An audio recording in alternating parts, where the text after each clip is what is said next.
السلام عليكم البنات. بالنسبه للحصه اليوم عندنا غادي نوجدوا العسل باش نعسلوا المعسلات ديال الماء. انا نعطيكم عبر صغير، انا هنايا عامله العبر كبير، غادي نعطيكم نتوما عبر صغير. يعني عندنا بالنسبه الى استعملتوا القالب كتبيتوه ليله كامله، يعني اذا تزكتوا القالب مع الماء اليوم غادي تخليوه حتى لغد لي عاد غادي تطيبوه. بالنسبه لي انا كيف ما كتشوفوا كنستعمل هذا ديال اتاي المقرط كيف ما كتشوفوا هذا، غادي نطيبوه دابا، يعني غنطيبوه من ساعته.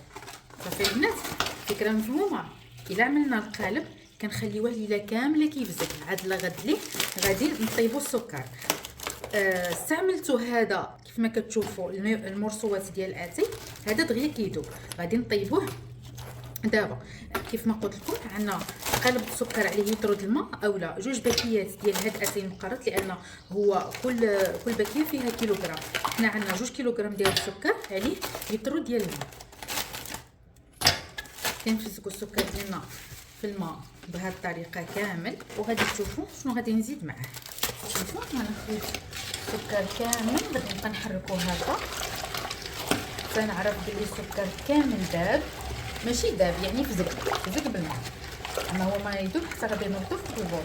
كما كتشوفوا هذا دغيا كيذوب، ها نسينا بقى كيذوب. شوف كيف ما كتشوفوا بقى كيدور عليها. من الاحسن الا كنتو غطيبوه من نهارو ديروا هاد السكر هذا، كنتو غطيبوه المهال عليكم، يعني ما محتاجيناش في داك النهار، غادي تصبروا عليه الليله كامله حتى يذوب القالب.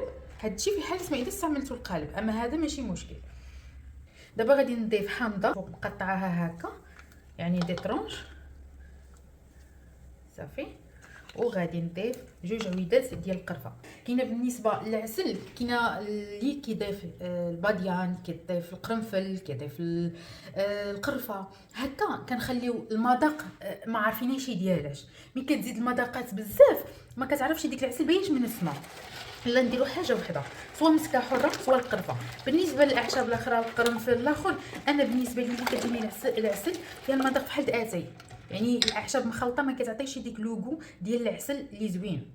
تفهمي واحد الراي بالنسبه لي انا وصافي. كما كتشوفوا هانتوما كتشوفوا داب السكر. دابا غادي نرد على عافيه مجهده حتى كيذوب نهائيا السكر. ملي كنشوف السكر داب في مره، يعني بقى غير الماء، كنردها فوق عافيه مهيله.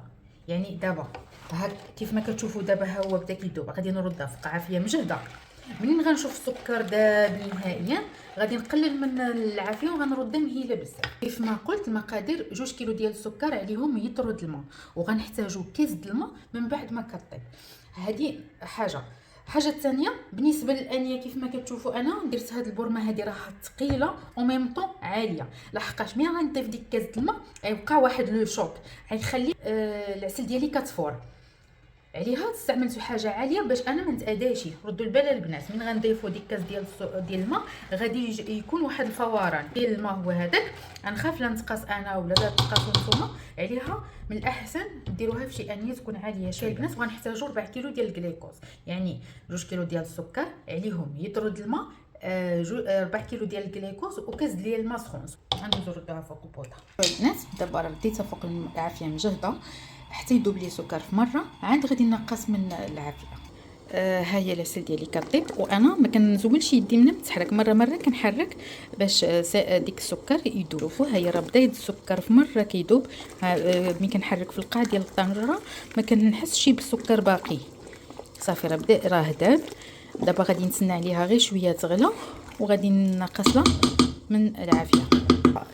العسل بدا كيغلى، دابا غنقص له العافيه في مره، يعني غنخليها مهيله وغادي نخليه حتى يطيب. مره كنحركو كيف ما قلت لكم البنات. كيف ما كتشوفوا العسل باقا كطيب وعلى النار مهيله كيف ما قلت لكم حتى طيب. وغادي نوريكم كيفاش كيولي باش تعرفوها كيفاش طابت وكيفاش اللون ديالها كتولي، وكيفاش اللون كيولي ديال هذا الحامض راه هو اللي كيعطينا الاشاره بلي راه العسل ديالنا طابت. كيولي اللون ديالو بحال كراميليزي، كيولي بحال مكرمل.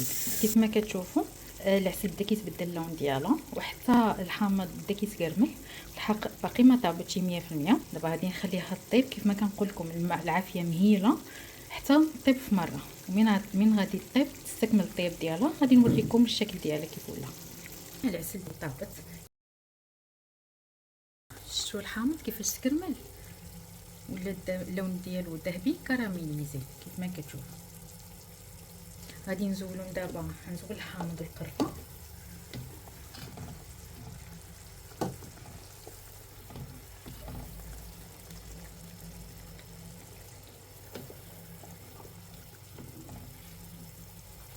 شو الحامضه البنات؟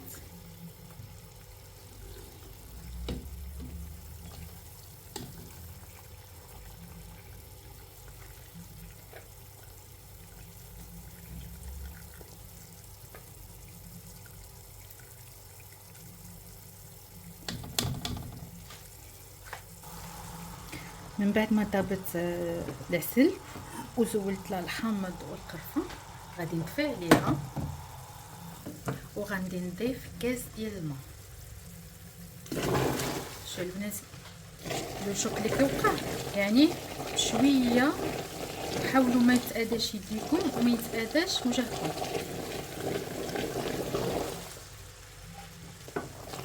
علاش كنضيفوا هذا الماء؟ باش كنوقفوا الطيب العسل، يعني حيت العسل سخونه بزاف ويلا طفيت لها راه كتبقى ديك السخونيه كطيب فيها. لو شوك اللي كندير دابا ديال الماء بحال اللي كنوقف طيب ديال العسل. وغادي نضيف ليها الجليكوز. بالنسبه للعبار الصغير اللي قلت لكم فهو 2 كيلو السكر عليه 250 غرام ديال الجليكوز. انا هنا دايره العبار كبير على داكشي ضوبلت قياس.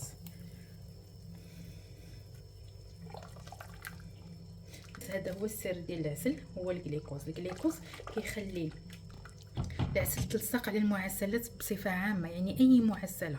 بالنسبه للشباكيه بعض الناس كيوقع لهم واحد المشكل، هو انا كيديروا الشباكيه وكيعسلوها وكل شيء وكتفوت واحد المده الشباكيه كتولي بحال ما معسلاش كاع، بحال ناشفه من العسل. هذه لا، هذه العسل هذه ناجحه 100% البنات، جربوها وردوا عليا. كتخلي العسل لاصقه على المعسلات بصفه عامه. الناس غادي نحركها مزيان حتى يذوب الجليكوز، وغادي نخليها تبرد حتى تبرد تماما، يعني كتبرد مزيان عاد كتكون صالحه باش نخدموا بها. صافي غادي نخلي الجليكوز يذوب فيها وغادي نخليها كما قلت لكم تبات. من بعد عاد نشوفوا منين عاد برد كيف غتولي.